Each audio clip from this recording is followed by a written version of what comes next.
In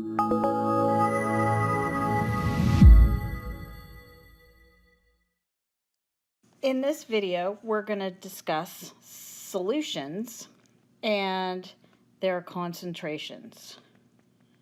So when we're discussing solutions, the compound that is present in the largest amount is the solvent, and the substance present in the least amount, or the substances present in the least amount, are the solute or solutes. And the term that we use to discuss how much solute is dissolved in the solvent is concentration. A solution is defined as a homogeneous mixture. In other words, it's a mixture that appears the same throughout the mixture of two or more substances. You can have mixtures of two solids. Usually when you have mixtures of two solids, those would be, if there are two metals, that would be an alloy. Steel, for instance, is an alloy of iron, where different metals such as chromium and other metals that stop the corrosion of iron are mixed in, and they also will strengthen it. 24-karat gold is an example of pure gold, but 18-karat gold is an alloy where you have other metals mixed into the gold to enhance its robustness. So 24-karat gold is very soft. It wears very easily. 18-karat gold is stronger than 24-karat gold, and 14-karat gold is stronger than 18-karat gold. But 18 and 14-karat gold have less gold in them as the number goes down compared to the other metals in the alloy. And you can also have things like emulsions. Emulsions are when there are at least two of the components of the mixture would not form a homogeneous mixture, but there's a third component that helps the two go together. For instance, if you take the milk straight from the cow, you will not have the fat dissolved in the rest of the milk. The cream will float to the top, so they say. So we add emulsifiers to milk, and if you go to the grocery store and you look at the milk in the dairy department, it will say homogenized milk. And what that means is that they added some emulsifier that allowed the fat and the fat layer and the water layer to go together and dissolve into each other. Another type of mixture, which is a non-homogeneous mixture, is a suspension. And a suspension is not a solution, although often the same types of concentration units are used for a suspension as are used for a solution.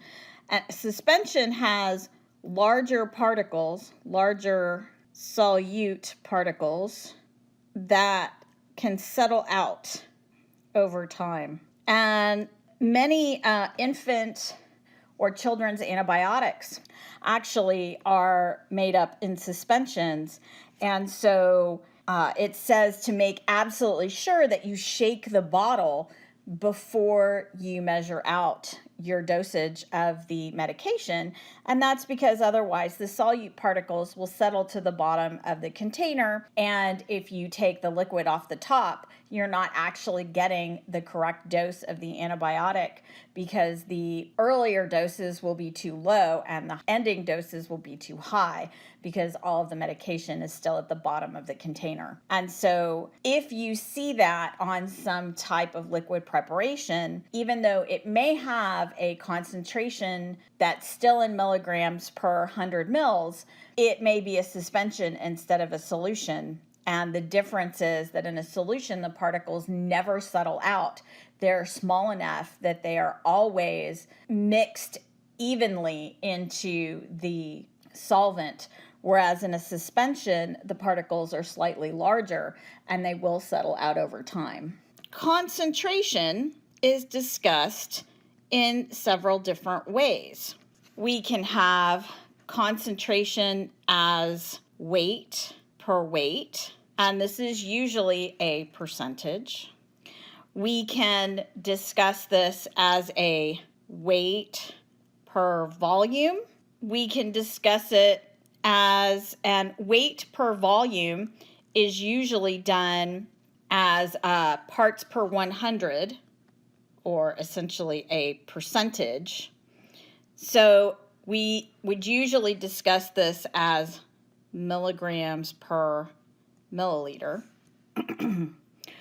Or we can discuss it as volume to volume, and this is again usually a percentage. Or what is commonly used in chemistry is molarity, which is moles of solute in 1 liter of solution. While molarity is the most commonly used unit of measure for concentration of chemicals and used mostly in chemistry because it makes solving stoichiometry quite easy, in the medical field, weight to weight percentage and weight to volume percentages are much more commonly used for instance, weight to volume are used for the suspensions of pain relievers and antihistamines that you would give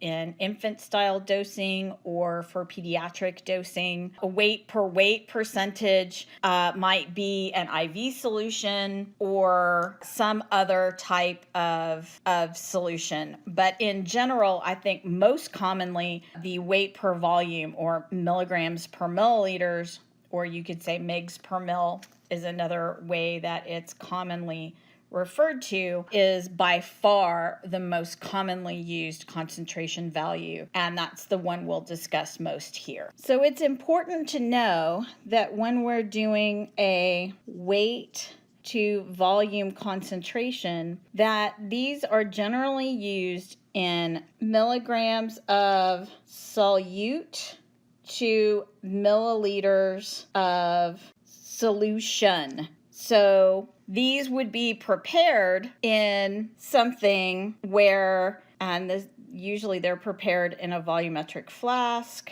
which I don't draw particularly well.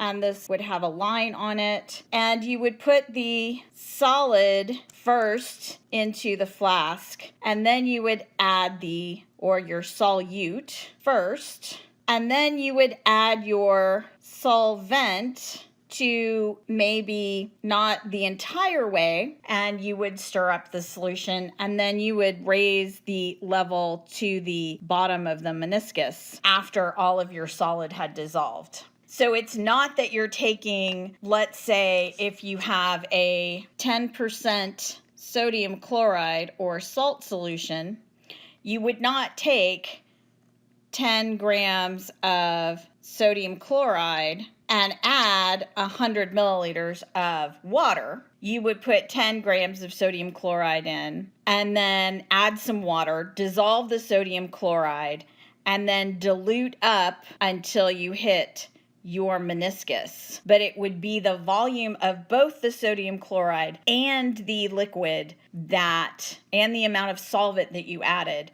that would give you your total volume. So it'd be 10 grams of sodium chloride versus 100 milliliters of solution.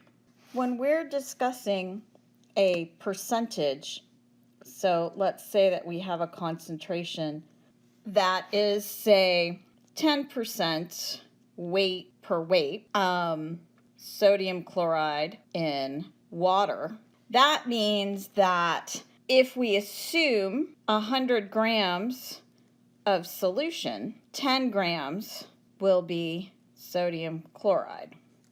So we would have 10 grams of sodium chloride over the 100 grams of solution which is the sodium chloride, and the water solvent. So a percentage is going to be the parts per 100 parts, whether the part be mass in grams or whether the part be volume in milliliters or liters. Both percentages are going to be put out like this.